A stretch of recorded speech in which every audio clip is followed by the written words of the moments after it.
But before Rome became famous for brutal gladiator games, corrupt emperors, and dark secrets, it had to become strong enough to rule the ancient world. That journey started from almost nothing. Long before large armies marched across continents, Rome was just a small settlement near the Tiber River in what is now Italy. It wasn't rich or powerful and was surrounded by stronger enemies. Most people at that time would have laughed at the idea that this tiny city would one day rule millions. According to Roman legend, it all began with two twin brothers. They were abandoned as infants, left to die, and were supposedly saved by a she wolf. Years later, the brothers decided to build their own city. But ambition turned deadly. A fight broke out, and Romulus killed Remus. Then he named the city Rome. Whether the legend is true or not, it reflects the violent nature that would later make Rome famous. In its early years, Rome was ruled by kings. But many Romans hated monarchy. They believed kings had too much power. So in 509 BC, they overthrew their last king and created something revolutionary for its time, the Roman Republic. This system introduced elected officials, senators, and written laws. It wasn't democracy as we know it today, but it gave Rome political stability that many rivals lacked. And stability gave Rome a chance to expand. Rome began conquering nearby tribes across Italy, the Latins, the Samnites, and the Etruscans. One by one, they surrendered or were crushed. Rome's military discipline became its greatest strength. Roman soldiers trained harder than most armies. They built roads faster than their rivals. They learned from every defeat, and they rarely accepted surrender. Soon, Rome controlled most of Italy. But then they faced a rival far more dangerous than anything before. Carthage controlled Mediterranean trade and had one of the strongest navies in the world. Rome wanted to dominate the Mediterranean. That ambition led to the First Punic War. The war lasted over 20 years. Rome had almost no naval experience, so they copied enemy ship designs and quickly built fleets. Against all odds, they won. Rome captured Sicily and proved they could dominate both land and sea. Then came the Second Punic War. This war nearly destroyed Rome forever. Hannibal did something historians still discuss today. He marched war elephants across the Alps to invade Italy. Thousands of his men died during the journey. But the ones who survived shocked Rome. Hannibal repeatedly defeated Roman armies. Then came the Battle of Cannae, one of the deadliest defeats in Roman history. Tens of thousands of Roman soldiers were killed in a single day. Many believed Rome's story was over, but Rome refused to surrender. They rebuilt their army and changed their strategy. Eventually, General Scipio invaded North Africa. At the Battle of Zama, Hannibal was finally defeated. Rome had survived its greatest threat, and now it became even more aggressive. During the Third Punic War, Rome completely destroyed Carthage. The city was burned, and survivors were enslaved. Its greatest rival vanished forever. Now Rome looked east. They invaded Greece and defeated the kingdoms formed after Alexander the Great. Greek wealth, art, science, and philosophy began flowing into Rome. Rome wasn't just conquering land anymore, it was absorbing civilizations. Then came a man who changed Rome forever, Julius Caesar. Caesar conquered Gaul, expanding Rome into present-day France and parts of Europe. His victories made him incredibly rich and very popular. That scared Roman senators. They feared Caesar wanted total control. And they were right. When Caesar crossed the Rubicon River with his army, civil war became unavoidable. He defeated his enemies and became dictator for life. But his power created new enemies. In 44 BC, Caesar was assassinated by senators. He was stabbed multiple times inside the Senate. Rome fell into chaos again. Civil war returned, then emerged Augustus. He defeated Antony and Cleopatra. After winning the Battle of Actium, Augustus became Rome's first emperor. This officially ended the Roman Republic. The Roman Empire had begun.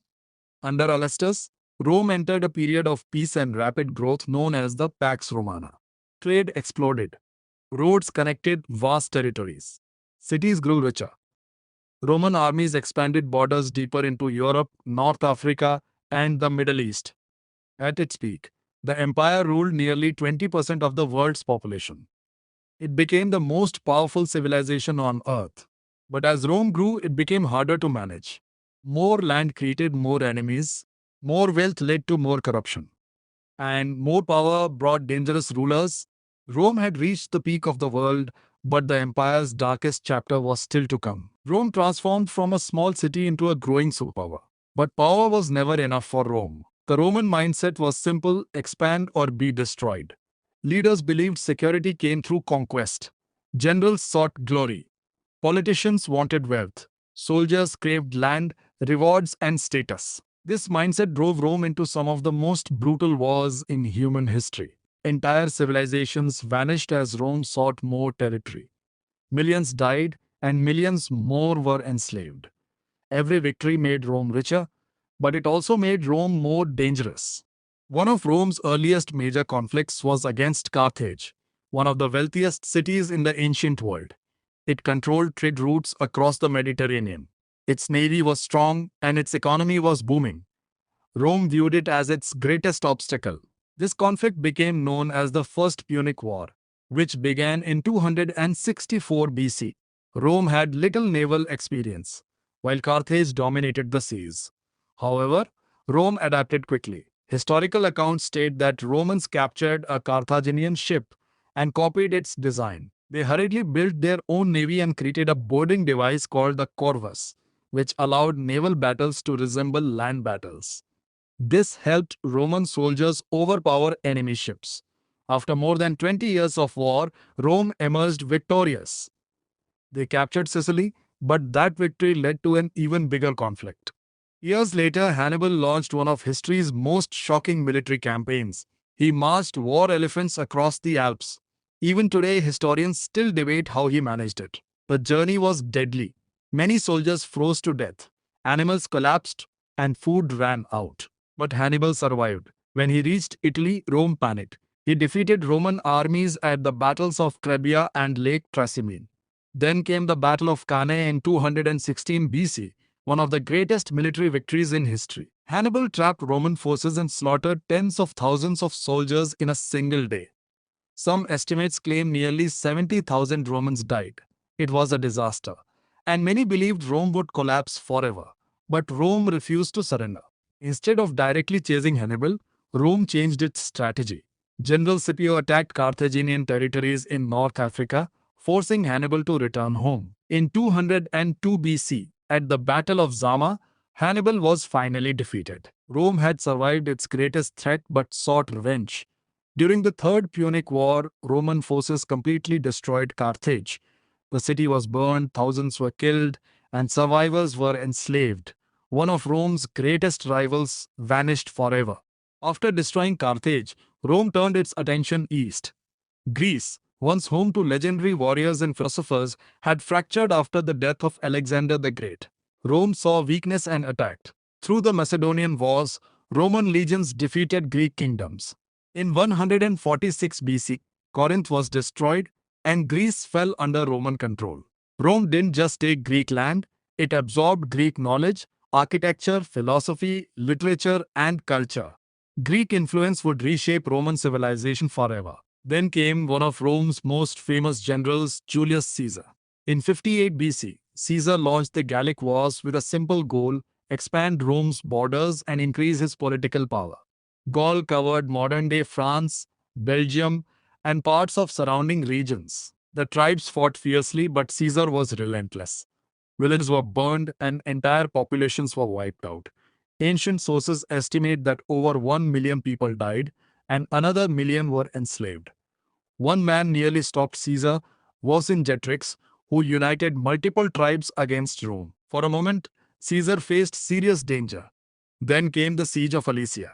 Caesar built massive walls around the city while enemy reinforcements surrounded Roman forces from outside. Romans were trapped between two armies. Yet Caesar still won. Vercingetorix surrendered and was later executed in Rome. Caesar returned home as a hero, but his growing popularity terrified Roman senators. Those tensions would eventually lead to civil war. Rome looked toward Hispania as well. Modern-day Spain became another battlefield. Local tribes resisted Roman occupation for decades. Leaders like Viriathus used guerrilla warfare to challenge Roman forces. Rome eventually bribed his allies to assassinate him, aiding Rome's control over Hispania. Then came Egypt, one of the richest kingdoms in the ancient world. Its grain fed millions, and its wealth was legendary. After the power struggle between Cleopatra and Mark Antony, everything changed. At the Battle of Actium in 31 BC, Augustus defeated Antony and Cleopatra. After their defeat, Egypt became a Roman province, providing Rome with great wealth and control over vital trade routes. Next, Rome invaded Britain. Julius Caesar first explored Britain, but full conquest began under Emperor Claudius in 43 AD. Roman legions seized territory quickly, but resistance never ceased. Then came Boudica. After Roman mistreatment of her family, she launched a massive rebellion. Her forces burned Roman cities and killed thousands. For a moment, Rome nearly lost Britain. But Roman armies crushed the uprising, and Britain remained under Roman control for centuries. Rome later pushed into Dacia under Emperor Trajan. Dacia was rich in gold, and its king, Decebalus, fought fiercely. However, Trajan defeated him, and Dacia's wealth helped fund major Roman projects. Under Trajan, Rome reached its largest territorial extent. Yet, there was one enemy Rome could never fully eliminate: Persia. The Persian Wars lasted for centuries, draining Roman resources. Both empires won battles, suffered devastating losses, and neither side fully dominated the other. Rome also attempted to expand deeper into Germania, but that ended in disaster. In 9 AD, Roman commander Varus led 3 legions into the Teutoburg forest. Germanic tribes ambushed them, resulting in nearly every Roman soldier being killed. It became one of Rome's worst military disasters. Eventually, Rome's expansion slowed. Its borders became too large, armies became expensive, and enemies grew stronger. While Rome conquered much of the known world, those endless wars created problems that would help destroy the empire from within. Before he became one of the most famous figures in history, he was born into a Roman family with status, but not real power. He was born in 100 BC to the Julian family, which claimed descent from Venus, the Roman goddess. That sounds impressive, but Rome was filled with elite families competing for influence. Caesar wanted more than just respect. He sought power that would make him impossible to overlook. As a young man, Caesar faced danger early on. The Roman dictator demanded that Caesar divorce his wife because of her political connections. Caesar refused. That choice nearly cost him his life. Sulla ordered his execution. Caesar went into hiding and eventually fled Rome. He survived, but he learned an important lesson. In Rome, politics could be deadly. After returning, Caesar served in the military and gradually built his reputation. He became known for his confidence, intelligence, and powerful public speaking. But Caesar had a major problem: debt. He spent huge amounts of money to gain popularity. He organized public events, entertained crowds, and built political connections. He understood something many Roman leaders overlooked: if the people loved you, your enemies became weaker. His rise took off when he formed the first triumvirate with Pompey and Crassus. Pompey had military fame. Crassus had immense wealth. Caesar had political ambition. Together they controlled Roman politics. Caesar was then appointed governor of Gaul. This changed everything. In 58 BC, he launched the Gallic Wars. Over nearly a decade, Caesar expanded Rome into what is now modern-day France and surrounding regions. His campaigns were brutal. Brutal. Entire tribes were destroyed. Ancient reports say over 1 million people died. Another million were enslaved. His biggest challenge came from Vercingetorix. He united multiple tribes against Rome. This conflict led to the famous siege of Alesia. Caesar built massive fortifications around the city. Then another enemy army arrived from outside. Roman forces were caught between two enemies. Yet, Caesar still managed to win. Vercingetorix surrendered. Caesar became a military legend. But his growing success terrified Roman politicians, especially Pompey. Their alliance fell apart after Crassus died. The Roman Senate ordered Caesar to give up his army. Caesar refused. Then came one of the most important moments in world history. In 49 BC, Caesar crossed the Rubicon River with his army. This was seen as an act of rebellion. According to legend, Caesar declared, "The die is cast." Civil war had started. Pompey fled Rome. Caesar pursued him across the Mediterranean. Eventually, Pompey was defeated and fled to Egypt. There, he was assassinated. Caesar arrived in Egypt and got involved in a political struggle between Cleopatra and her brother. Caesar supported Cleopatra. Their alliance changed Egyptian history. Their relationship also became one of history's most famous romances. After securing victory in Egypt, Caesar returned to Rome stronger than ever. He was named dictator for life. He introduced major reforms. He changed the calendar system, influencing today's calendar. He reduced debt problems. He expanded Roman citizenship. He planned significant reforms for the empire. But many senators feared he wanted to become king, and Romans hated kings.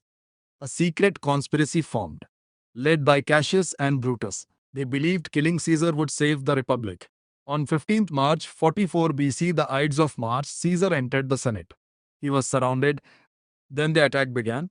He was stabbed multiple times by senators. Ancient sources say he suffered 23 stab wounds. One of the most famous stories claims Caesar looked at Brutus and said, "Et tu, Brute?" Historians still debate whether he actually said those words. But the betrayal became legendary. The conspirators thought Rome would celebrate Caesar's death. They were wrong. The public was furious. Caesar remained deeply loved by many citizens. His death caused chaos. Civil war returned. And from that chaos, Augustus arose, Caesar's adopted heir. Augustus would defeat his enemies and become Rome's first emperor. The Roman Republic ended. The Roman Empire began. Ironically, the men who killed Caesar to save the Republic helped destroy it. And centuries later, Caesar remains one of history's most powerful, brilliant, and controversial figures. A military genius, a political mastermind, a reformer, and a man whose ambition changed the world forever. May have changed Rome forever, but he was never officially Rome's first emperor. After his assassination, Rome fell into chaos. Civil wars broke out. Powerful generals fought for control. Millions wondered who would rule the Roman world next. From that chaos came rulers who would turn Rome into the greatest empire on earth. Some built golden ages. Some expanded Rome to its largest borders. Some changed law, architecture, and warfare forever. And some became legendary figures whose names are still remembered thousands of years later. These were the greatest emperors of Rome. First came Augustus. Originally known as Octavian, he was the adopted son of Caesar. After Caesar's death, Augustus formed alliances, destroyed rivals, and defeated Mark Antony and Cleopatra at the Battle of Actium in 31 BC. That victory changed history forever. Augustus became Rome's first emperor and ended decades of civil war. He was extremely smart politically. Instead of calling himself king, he presented himself as a servant of Rome. But in reality, he controlled everything. He reformed taxes, strengthened the military, created a professional standing army, expanded infrastructure, and launched the Pax Romana, a long period of peace and prosperity. Under Augustus, Rome became stable, rich, and incredibly powerful. Then came Emperor Claudius.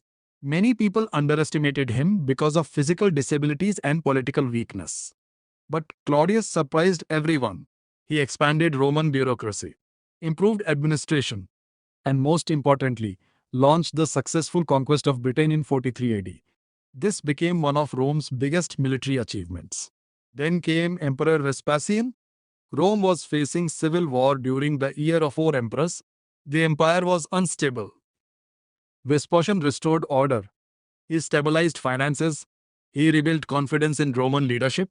And he began construction of one of the most famous structures in world history, the Colosseum. Then came Emperor Trajan. Many historians consider him Rome's greatest emperor, and for good reason. He expanded Rome to its largest territorial size.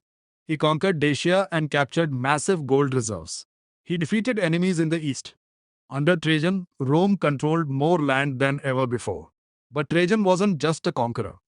He built roads, bridges, public buildings, markets, and improved life for Roman citizens. The Roman Senate gave him the title Optimus Princeps, meaning the best ruler. Then came Emperor Hadrian. Unlike Trajan, Hadrian understood that endless expansion was dangerous. He focused on defending Rome instead of constantly conquering new territory. He traveled across the empire inspecting provinces personally. He improved military defenses and built one of history's most famous defensive structures, Hadrian's Wall in Britain. This wall marked Rome's northern boundary. Hadrian also promoted architecture, culture, and legal reforms. Then came Emperor Marcus Aurelius, often called the philosopher king. He ruled during difficult times. Wars, plagues, economic problems, and invasions threatened Rome. Despite this, he became known for wisdom and discipline. He wrote the famous book Meditations, which remains influential today. He believed leadership required discipline, humility, and responsibility. But even great emperors made mistakes. Marcus Aurelius chose his son Commodus as successor. That decision created future chaos. Commodus ruled very differently. He loved luxury, entertainment, and personal glory. He famously participated in gladiator events and damaged Rome's political stability. His rule marked the beginning of serious problems for the empire. Then came Emperor Constantine. He transformed Rome forever. After winning major civil wars, Constantine became sole ruler. He made Christianity legal through the Edict of Milan. This changed global religious history forever. He also founded Constantinople. This city later became one of history's most important capitals. Constantine reshaped the future of both Europe and Christianity. These emperors helped build Rome into a global superpower. Some conquered lands. Some built wonders. Some reformed laws. Some changed religion forever. Together they created Rome's golden age. But after great rulers came terrible rulers. And those emperors would push Rome toward darkness, corruption, and eventual collapse. Outside Rome seemed pretty perfect. Massive armies, legendary emperors, amazing architecture, an empire that seemed unbeatable. But beyond Rome's grand exterior hid a world of brutality, fear, and dark secrets that people rarely discuss. And nowhere was this darkness more evident than within the Colosseum. When we think about gladiators, movies often portray them as heroes. But the reality of gladiators was much more sinister. Most gladiators were slaves, prisoners of war, criminals, or simply desperate individuals who were forced into fighting for their survival. Some volunteered for the thrill or the money, but the majority of gladiators had no choice in their fate. They were sent to specialized training schools known as ludus. These facilities were notoriously brutal. The training was intense, the punishments for failure were harsh, and not every gladiator survived to see another day. Gladiators were trained to fight to the death in front of massive crowds. Different gladiators specialized in various fighting styles. Some wielded heavy shields and swords, others employed nets and tridents. Each fight was designed to captivate the audience. And Roman crowds craved violence. The Colosseum alone could accommodate around 50,000 spectators. Imagine tens of thousands of people cheering as two men battled for their lives. And it wasn't always gladiator against gladiator. Sometimes prisoners were simply thrown into the arena unarmed. Then wild animals were unleashed. Lions, tigers, leopards, bears, even elephants. These bloodbaths were known as Venetianese. Thousands of animals met their end for the entertainment of Roman citizens. Some species were so heavily hunted in Rome that they were pushed to the brink of extinction in certain regions.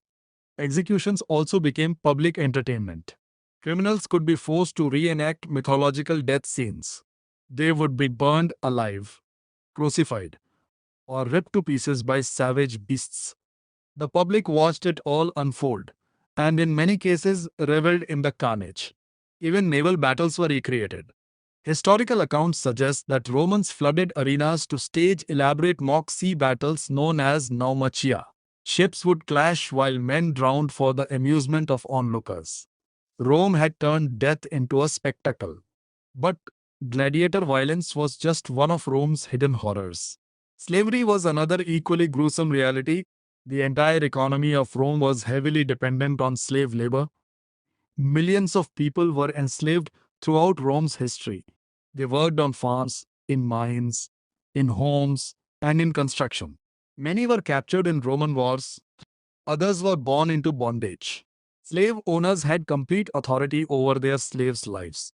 They could torture them without mercy, separate families from one another, or even execute them with minimal repercussions. The conditions in the mines were particularly brutal for slaves. They were pushed to their breaking point, often succumbing to exhaustion, starvation, disease, and physical abuse. Rome's unparalleled wealth was built on the suffering of countless individuals. Then there were the political murders. Rome's rulers were a den of betrayal and intrigue. Assassinations became a common tool. Poisonings occurred behind closed palace doors. Family members turned on each other for power. Senators plotted against emperors.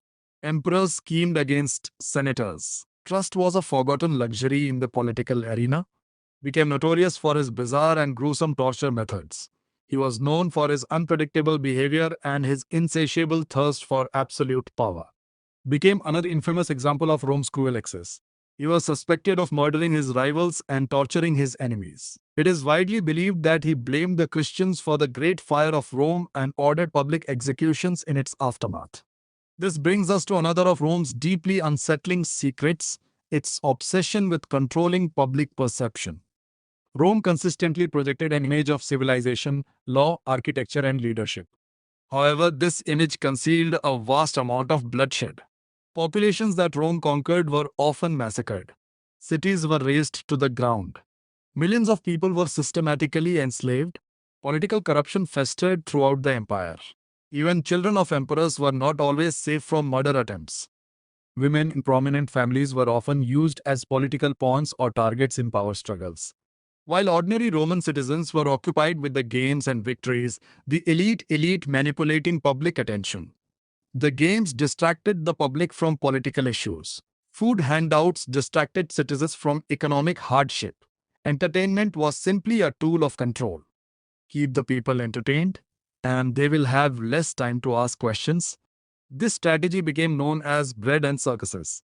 It worked for centuries. However, the brutality that Roman society normalized eventually led to greater problems. Cruel emperors became common. Corruption deepened. Fear became the new norm.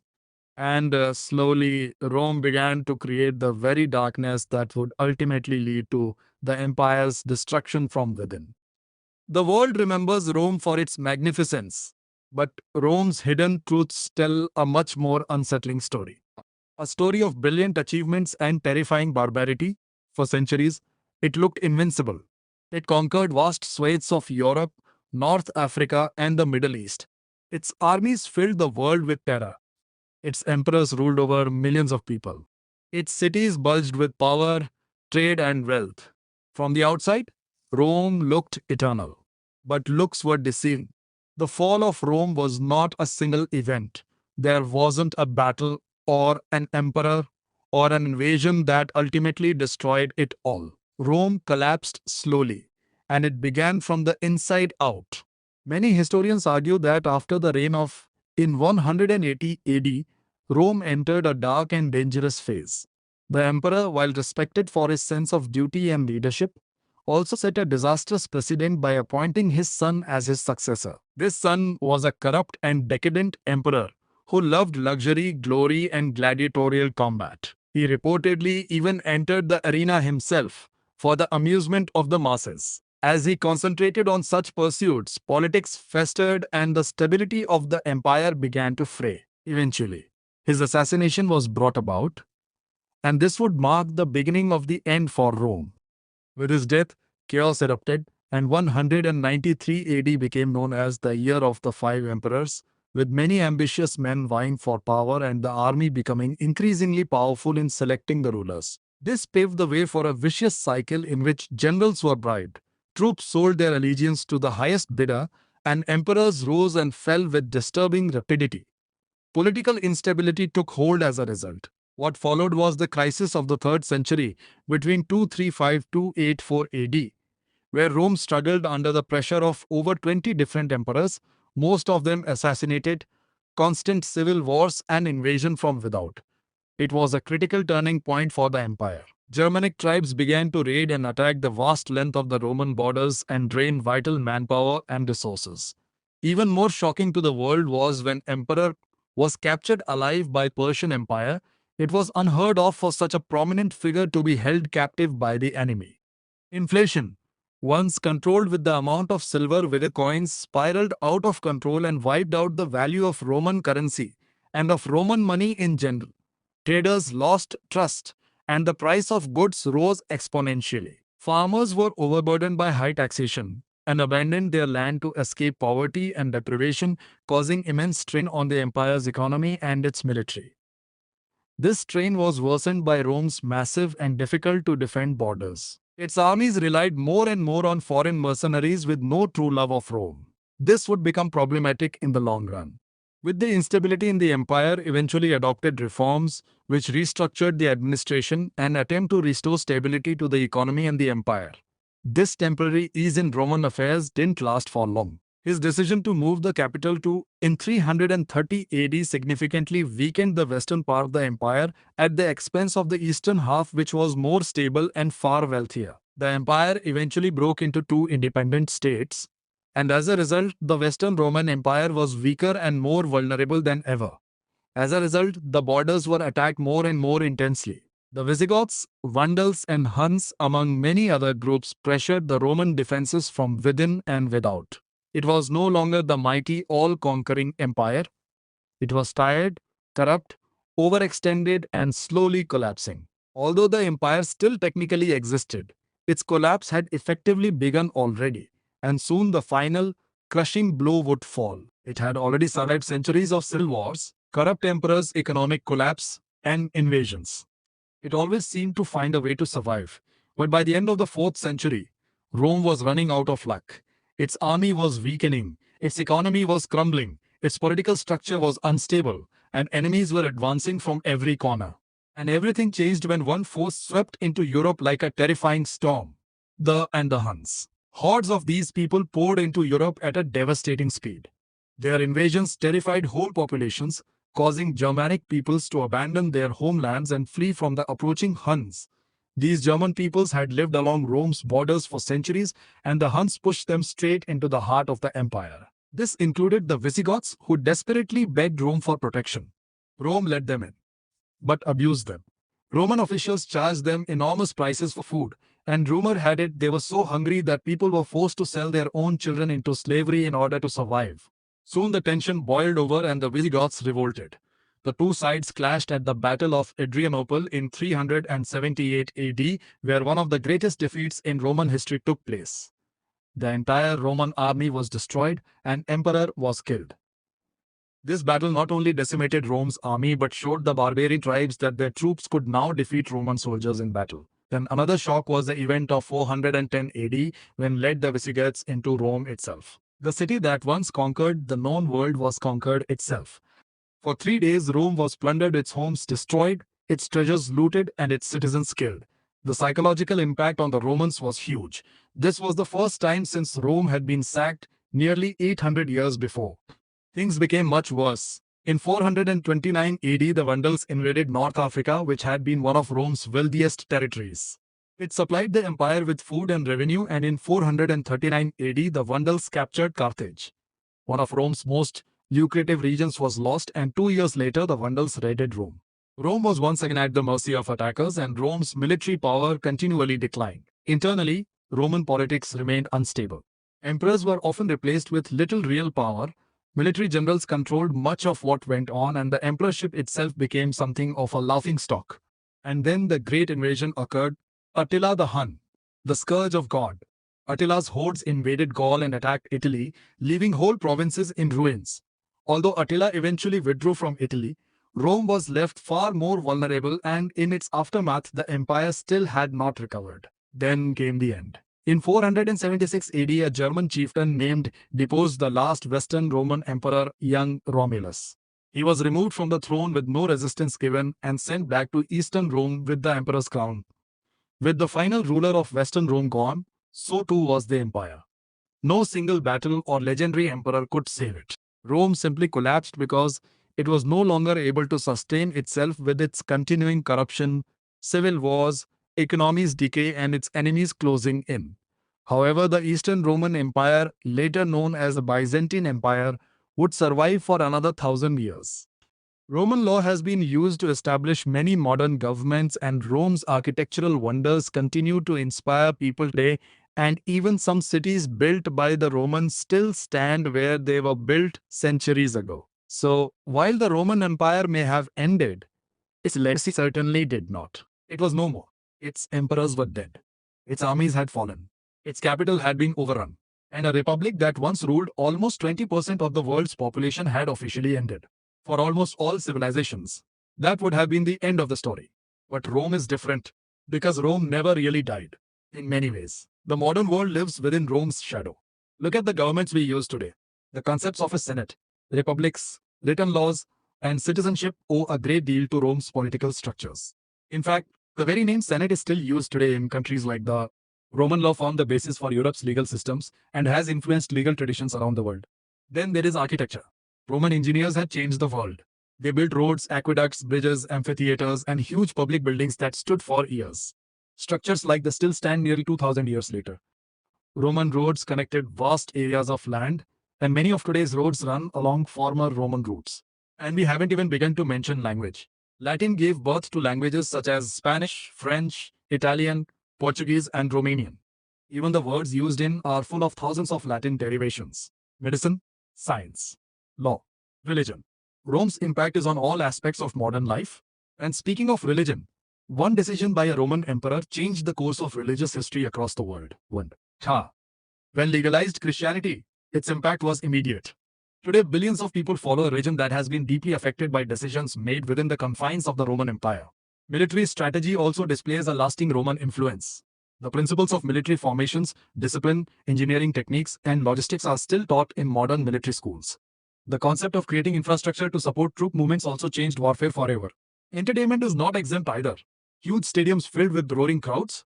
The Romans established this idea centuries ago in their arenas. But what most people fail to consider is the true reason why the empire fell. It wasn't a few stronger barbarians. It wasn't a corrupt emperor. It wasn't one devastating war. Rome brought about its own downfall. Bribery, greed, wealth disparities. An empire that stretched too far for its own good. Leaders preoccupied with gaining personal power over the interests of the state. A population that lost interest in the issues plaguing the nation due to a focus on entertainment. Do these words sound familiar? These are precisely the reasons why the story of Rome still resonates with us today. Its primary lesson is not the history of the distant past. It is a warning. Every dominant empire believed that its success was eternal. Rome also believed this. And it fell apart. But one of the few empires in history to achieve true immortality did not die with its empire. Its empire ended. But its impact did not. And after centuries, the world still benefits from Rome's legacy. That is why it remains one of the most monumental, darkest, and unforgettable civilizations in history.